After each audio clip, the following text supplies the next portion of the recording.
নমস্কাৰ সকলোলৈ স্বাগতম জনাই আৰম্ভ কৰিবলৈ লৈছোঁ আজিৰে নতুন ভিডিঅ'। আহকচোন আজিৰ এই ভিডিঅ'টিৰ জৰিয়তে আমি কলৈ যাওঁ তাক উপভোগ কৰোঁ।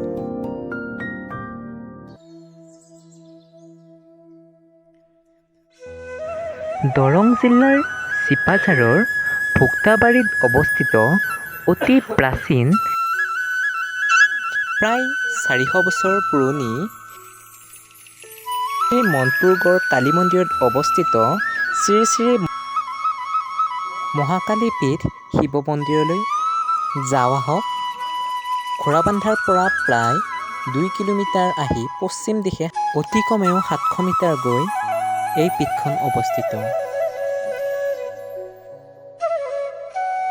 বৰ্তমানৰ অসম দৰ্শন আঁচনিৰ জৰিয়তে অতি প্ৰাচীন এই শ্ৰী শ্ৰী মনপুৰগড় কালী মন্দিৰত অসম চৰকাৰৰ অসম দৰ্শন আঁচনিৰ অধীনত অসম চৰকাৰে আগবঢ়াইছে 10 লাখ টকা।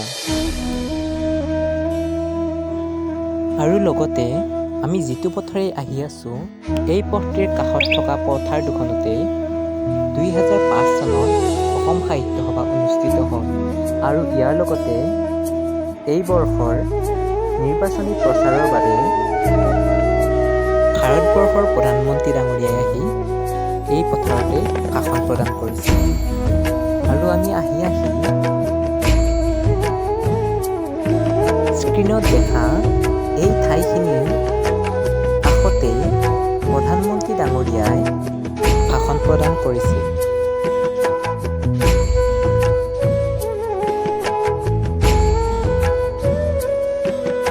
পাৰিলে কেতিয়াবা আহি চাবচোন এই পথটিৰে, সঁচাই বহুত ভাল লাগে। বৰ্তমান সময়ত বাৰিষা সম্পূৰ্ণ গাঁৱলীয়া প্ৰতিচ্ছবি বিৰাজ কৰিছে।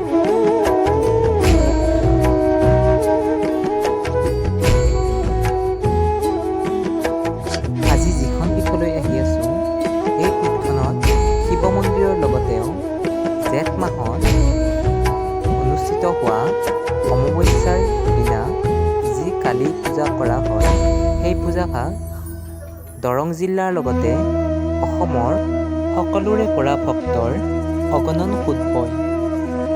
শাওণ মাহৰ প্ৰত্যেকটো সোমবাৰৰ লগতে প্ৰায়বোৰ দিনতেই এই পীঠখনত অগণন ভক্তৰ সোঁত দেখা যায়। সেই গতিকে আমিও যিহেতু মোৰ ঘৰ এই পীঠখনৰ ওচৰতে, সেইবাবে মই এই পীঠখনলৈ পাৰিলে শাওণ মাহৰ প্ৰত্যেকটো সোমবাৰতে আহিবলৈ চেষ্টা কৰোঁ। বৰ্তমান এই পীঠখনলৈ অহাৰ যিটো পথ সেই পথটোৰ কাষে কাষে বহুতো নাহৰ গছৰ পুলি ৰোপণ কৰা হৈছে। আহকচোন এতিয়া আমি এই পীঠখনৰ ভিতৰভাগ উপভোগ কৰোঁ।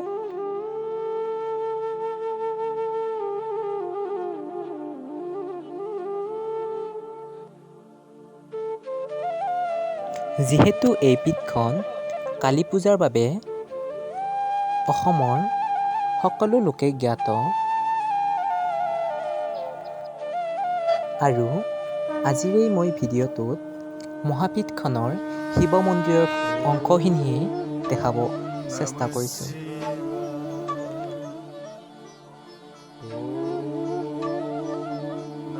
এই শিৱ মন্দিৰৰে দক্ষিণ ভাগত অসম দৰ্শন আঁচনিৰ জৰিয়তে লাভ কৰা 10 লাখ টকাৰ জৰিয়তে এই মহাকালী পীঠখনৰ কাম কাজ আৰম্ভ হৈ আছে আৰু পিছলৈ এই মন্দিৰ ভাগৰো মই ভিডিঅ' কৰিবলৈ চেষ্টা কৰিম।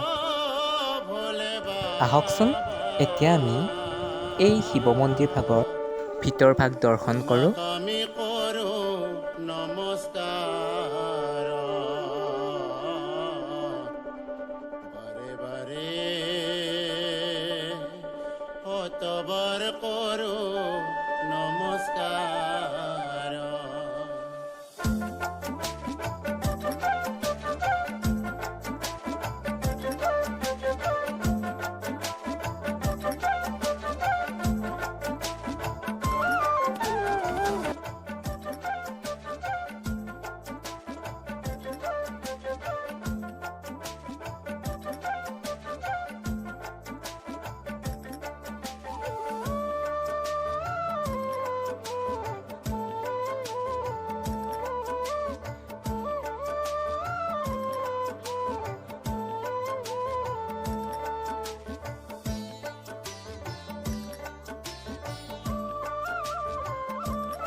তোৰ প্ৰাণ ধন